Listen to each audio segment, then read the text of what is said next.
कि आंख के अंदर क्या है और ये जो दुनिया है वो इतनी रंगीन क्यों है। चलिए आज जानते हैं, बट उससे पहले मैं आपको वन शॉट के अंदर इस टॉपिक को पूरा पढ़ा चुका हूं, बट आज हम कर रहे हैं 15 मिनट के अंदर रैपिड रिवीजन, यानी फटाफट से सारी चीजों को रिवाइज करेंगे। सारे इंपॉर्टेंट टॉपिक, इंपॉर्टेंट क्वेश्चन सब बताता चलूंगा, तो इंपॉर्टेंट वीडियो है, ध्यान से देखना। पहली ये जो चैप्टर स्टार्ट होता है, ये स्टार्ट होता है ह्यूमन आई से।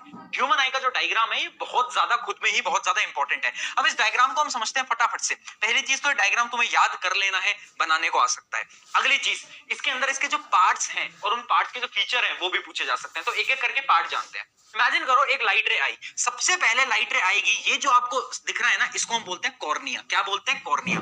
तो सबसे पहले आपकी लाइट रे एंटर करती है कॉर्निया से। तो कॉर्निया क्या होता है, यहाँ पर डेफिनेशन भी लिखिए, आउटर मोस्ट ट्रांसपेरेंट पार्ट। सबसे पहला वाला पार्ट है और इसका मेन काम क्या होता है? रिफ्रैक्शन, यानी लाइट की बेंडिंग को करवाना। ये क्या करवाता है बेटा? लाइट की बेंडिंग को। अब लाइट बेचारी अंदर आई तो उसे फ्लूइड मिला। ये जो फ्लूइड देख पा रहे हो ना, इसको हम बोलते हैं क्या? इसको हम बोलते हैं बेटा एक्वस ह्यूमर। क्या बोलते हैं बेटा? Aqueous humour. एक्वस ह्यूमर का मेन काम क्या होता है? ये थोड़े न्यूट्रिएंट्स प्रोवाइड करता है। ठीक है, कहां पर होता है? कॉर्निया और लेंस के बीच में, और न्यूट्रिएंट्स वगैरह प्रोवाइड करता है और इसकी शेप को मेंटेन करता है। अब लाइट अंदर आई, अब उसे यहां पर मिलता है एक दरवाजा, यानी एक छेद, एक होल, और उस होल को हम बोलते हैं क्या? उस होल को हम बेटा बोलते हैं प्यूपिल। और प्यूपिल का बड़ा भाई आइरिस। क्यों बड़ा भाई? ये आइरिस जो है प्यूपिल को कंट्रोल करता है। जैसे आपने देखा होगा, ये जो आपकी आंख का पार्ट होता है ना, जिससे आप देख पाते हो, जब लाइट बहुत ज्यादा होती है तो ये जो प्यूपिल होता है ये छोटा सा हो जाता है ना, और जब लाइट कम होती है प्यूपिल बड़ा हो जाता है। क्यों? क्योंकि होता क्या है ना, आइरिस जो है उसकी शेप को, इसके साइज को कंट्रोल करता है। तो याद रखना प्यूपिल का मेन काम क्या है? प्यूपिल का मेन काम आप याद रखना, स्मॉल ओपनिंग जिससे कि लाइट अंदर आएगी। आइरिस क्या करेगा? आइरिस एक टाइप का मस्कुलर टिश्यू है जो कि किसको कंट्रोल करेगा? आपके प्यूपिल को कंट्रोल करेगा। चलिए, अब यहां से लाइट अंदर आ गई, लाइट जैसे ही अंदर आई तो उसे मिल जाएगा लेंस, है ना। कौन सा लेंस है? देख के पता नहीं चल रहा? अरे कॉन्वेक्स लेंस भाई, पढ़ा तो था पिछले चैप्टर में। ये आपका कॉन्वेक्स लेंस क्या करेगा? लाइट को कन्वर्ट करेगा।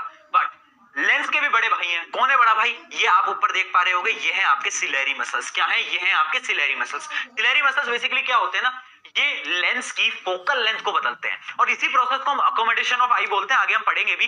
बट ये जो है कंट्रोल करके रखते हैं कि लेंथ मोटा होगा पतला होगा। कौन कंट्रोल करेगा? Ciliary muscle. ठीक है, अब यहां से क्या होता है, लाइट जो होती है आपकी रिफ्रैक्ट हो जाती है, और ये जो है रेटिना, यहां पर जाकर आपकी इमेज बनती है। तो याद रखना, इमेज कहां बनती है? रेटिना पे। रेटिना होता क्या है? एक टाइप की रेटिना आपकी स्क्रीन होती है। क्या होती है? एक स्क्रीन होती है जिसपे की आपकी इमेज बन रही होती है। अब इसके पास दो टाइप के सेल होते हैं, एक सेल होते हैं रॉड और एक होते हैं कॉन्स। रॉड क्या काम करता है? रॉड का मेन काम होता है लाइट की इंटेंसिटी को पहचानना, यानी लाइट कम है ज्यादा है कैसे पता चलेगा? रॉड सेल की मदद से। उसके बाद कॉन्स, कॉन्स क्या करते हैं? कॉन्स ये बताते हैं कि कलर कैसा है। इसलिए कुछ लोग कलर ब्लाइंड होते हैं। पता है क्यों होते हैं? क्योंकि उनके जो रेटिना है ना, उसपे कौन सेल कम होते हैं, इस वजह से उन्हें कुछ कुछ कलर नहीं दिख पाते। ठीक है, तो यहां तक आपको समझ आ गया। अब ये जो इमेज बनती है ना बेटा, याद रखना है, पता है कैसी बनती है? उल्टी बनती है, क्योंकि हमने कॉन्वेक्स लेंस की प्रॉपर्टी पढ़ी थी, रियल और इन्वर्टेड। बहुत बढ़िया। तो यानी ये उल्टी बनती है। अब ये उल्टी बनती है ना, तो पता है क्या होता है? ब्रेन पे इस इमेज को लेके जाती है ऑप्टिकल नर्व। ऑप्टिकल नर्व का मेन काम क्या है? ऑप्टिकल नर्व का है इंफॉर्मेशन को कहां पर लेके जाना? रेटिना से ब्रेन तक लेके जाना। और ब्रेन क्या करता है? ब्रेन जो है वो इमेज को सीधी करता है, समझता है, और आपको दिखने लगती है वो इमेजेस। ठीक है, अब इनके बीच में भी एक फ्लूइड होता है। ये जो फ्लूइड देख रहे हो इसको हम बोलते हैं विट्रस ह्यूमर। विट्रस ह्यूमर का मेन काम क्या होता है? मेन काम होता है इसका न्यूट्रिएंट्स देना, उसके साथ साथ आई शेप को मेंटेन करना। अच्छा, एक पार्ट और रह गया जिसको हम बोलते हैं स्केलेरा। क्या बोलते हैं? स्केलेरा। स्केलेरा क्या होता है? जो आउटर कवरिंग आप देख पाते हो आंख के अंदर, व्हाइट कलर की जो आउटर कवरिंग होती है, टफ कवरिंग जो होती है, इसका मेन काम होता है प्रोटेक्शन देना, आंख को बचा के रखना। ठीक है, तो स्क्लेरा का मेन काम होता है प्रोटेक्शन देना। तो ये हो गई आपकी पूरी की पूरी आई। अब हम बढ़ रहे हैं अगले टॉपिक की तरफ, जो कि अकोमोडेशन ऑफ आई। यानी ये क्या प्रोसेस है? पावर ऑफ अकोमोडेशन होता क्या है? देखो, it is a ability of eye, मतलब ये आई की एक ऐसी एबिलिटी है जिसकी मदद से वो जो आई का लेंस है ना, वो अपनी फोकल लेंथ बदल लेता है। किसकी मदद से बदलता है? सिलेरी मसल्स की मदद से बदलता है। और इसी प्रोसेस को बोलते हैं अकोमोडेशन ऑफ आई। और ये सवाल बार बार पूछा जाता है, पावर ऑफ अकोमोडेशन क्या होता है, अकोमोडेशन ऑफ आई क्या होता है, बार बार पूछा गया है। तो समझ लेना ये डेफिनेशन आपके लिए बहुत ज्यादा इंपॉर्टेंट है। नोट्स आपको डिस्क्रिप्शन में मिल जाएंगे, फटाफट से डाउनलोड कर लेना, बट पहले लेक्चर देख लो। अगला पॉइंट, दो प्रकार के पॉइंट होते हैं, near point, far point. Far point तुम कितनी दूर तक देख सकते हो?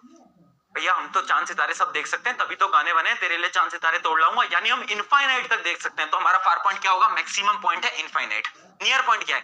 कितनी पास तक देख सकते हो? आप थोड़ा पास लाओगे तो आप चीजों को ब्लर देख पाओगे, अच्छे से नहीं देख पाओगे। तो नॉर्मली ह्यूमन का नियर पॉइंट होता है 25